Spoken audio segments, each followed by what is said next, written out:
Hello everyone. I am Rekude Someshwar Anil Kumar, Assistant Professor of English from Pune. Today we are going to discuss on presentation skills. You may have heard many times skills, soft skills, presentation skills, technical skills. There are varieties you find in skills. But presentation is very important part in higher education, especially because when you will have the job, you have to present your papers or you have to put your idea and it should be presented properly. So it is a skill and it is a soft skill one should have. So we are going to know what is presentation, how it can be acquired, the skill that we are going to know in details.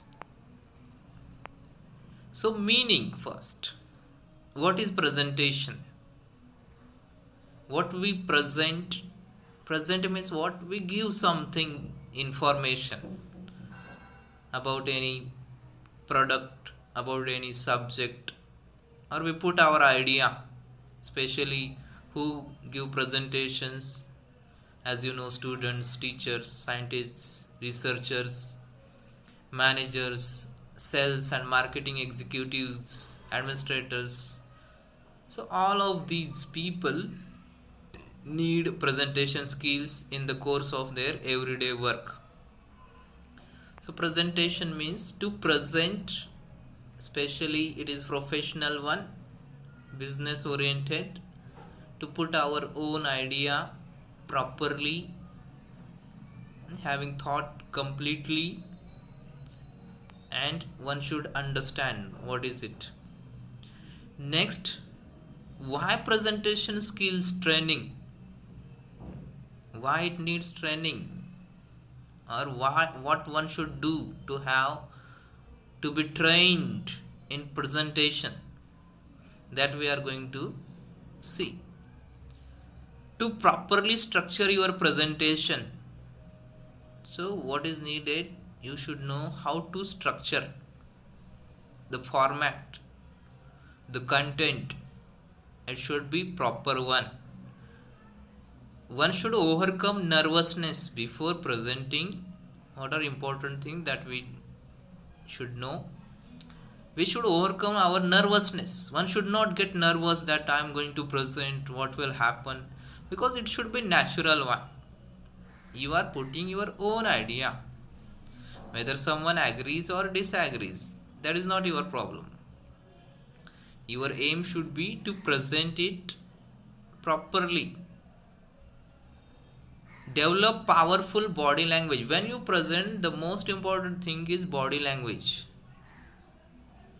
Many times we say that we speak with words, sometimes we speak without words as well. तर भाषेशिवाय सुद्धा भाषा असते असं जे म्हणतो ते presentation स्किल्समध्ये आपल्याला समजतं. तर प्रेझेंटेशन स्किल्समध्ये तुम्हाला तुमची बॉडी लँग्वेज व्यक्त झाली पाहिजे. You should express your idea through your body language. तुमच्या बॉडीतून असे एक्सप्रेस झालं पाहिजे की तुम्हाला काय व्यक्त करायचं. What you express it should be reflected through your body. त्यासाठी व्यवस्थित स्ट्रक्चर पाहिजे, कंटेंट प्रॉपरली मॅनेज केलेला पाहिजे, नर्वसनेस अजिबात नाही पाहिजे.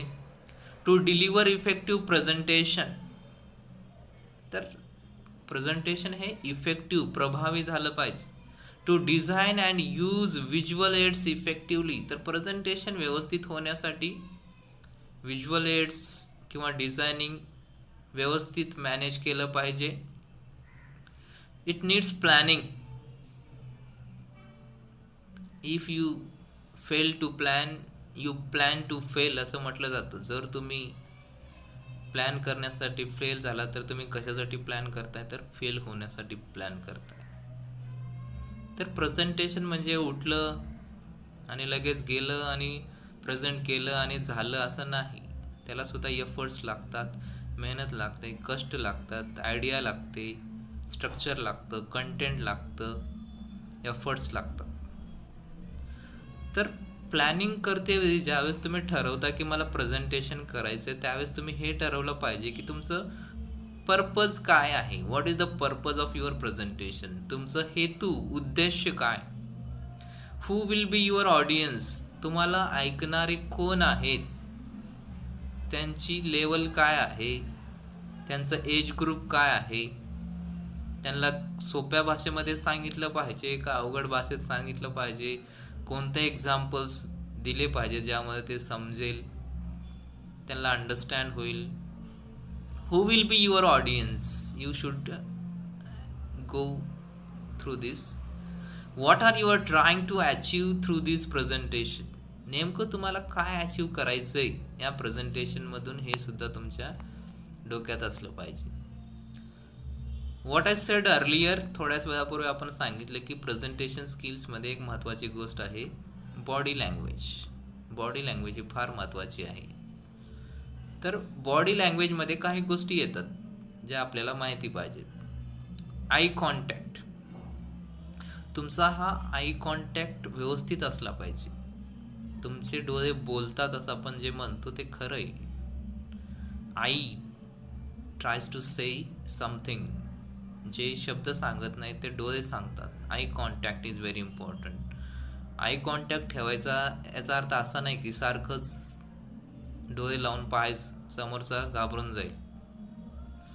तर सहजपणे, it should be natural one, just moving your आयज स्लोली.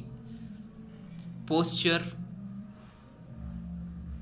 तुमचं पोस्चर कसं आहे, पोझिशन कशी आहे, एक्सप्रेशन्स कसे आहेत, specially head position.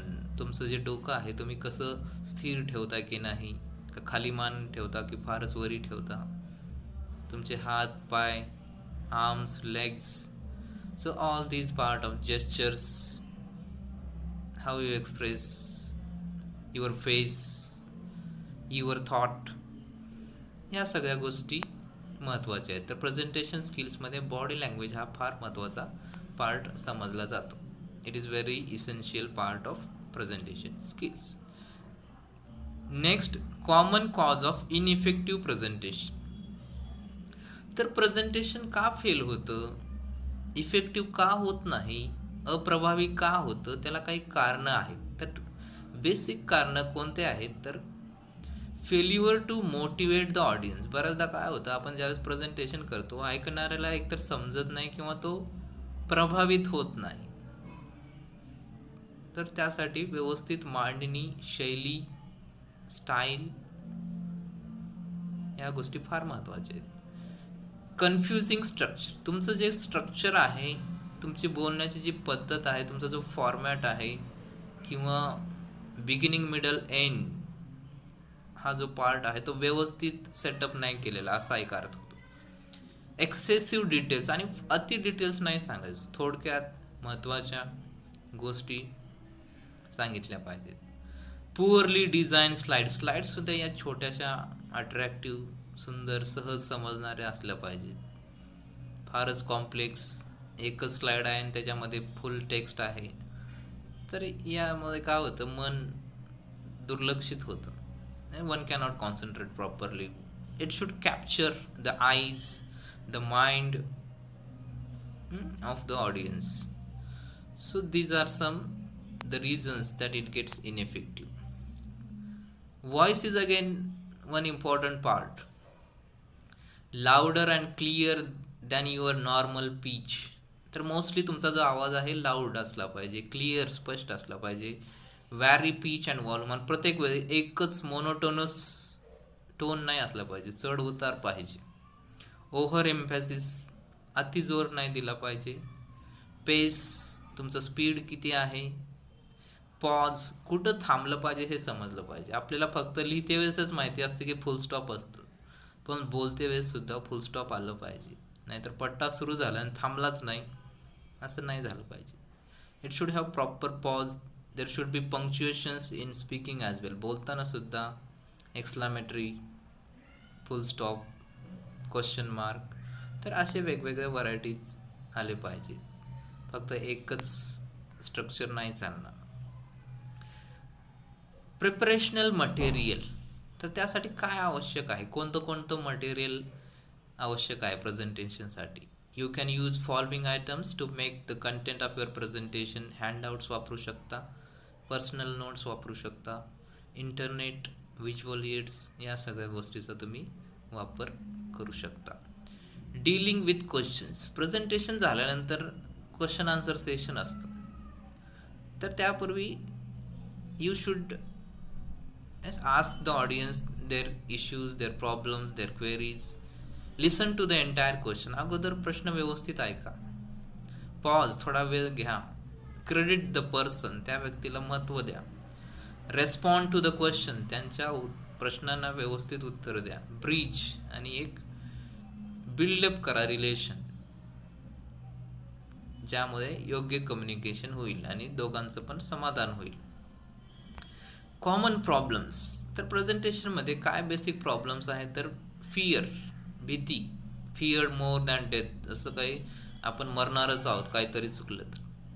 The fact, shaky hands, blushing cheeks, memory loss, nausea and knocking knees, तर काय मुलं किंवा काय व्यक्ती काय करतात, शेक हँड्स, हात हलवतात घाबरल्यामुळं, चिक्स, हात लावतात इकडे तिकडे, मेमरी लॉस, जसं काही सगळं विसरलं असं प्रदर्शन करतात, नॉकिंग नीज, पाय गुडघे हलवतात, वाजवतात, अँझायटी असते, उत्सुकता असते, fear of the unknown or loss of control, आपलं कसं होईल, काय होईल, काहीतरी चुकेल, नो बॅकअप प्लॅन, असं झालं तर काय करायचं, या गोष्टीबद्दल काहीच विचार नसतो. तर ह्या काही कॉमन समस्या आहेत. तर थोडक्यात presentation is a skill and we have to manage that skill. तर ह्या गोष्टी कसं येऊ शकतात, तर त्यासाठी प्लॅनिंग लागते, proper planning should be there, purpose असावं लागतं महत्त्वाचं, त्यासाठी उद्देश असावं लागतं, त्याच्यामध्ये बिगिनिंग टू एंड कसं स्ट्रक्चर असणार आहे, त्याचं कंटेंट काय असणार आहे, लँग्वेज कसं असणार आहे, क्वेश्चन आन्सर्स, हँडआउट्स, तर या सगळ्या गोष्टी प्लॅन केल्या पाहिजेत. आणि मेन म्हणजे सेल्फ कॉन्फिडन्स, तुमचं स्वतःवर विश्वास असणं फार महत्त्वाचं. Self confidence is the key to success, especially in presentation skills. So that's all in presentation.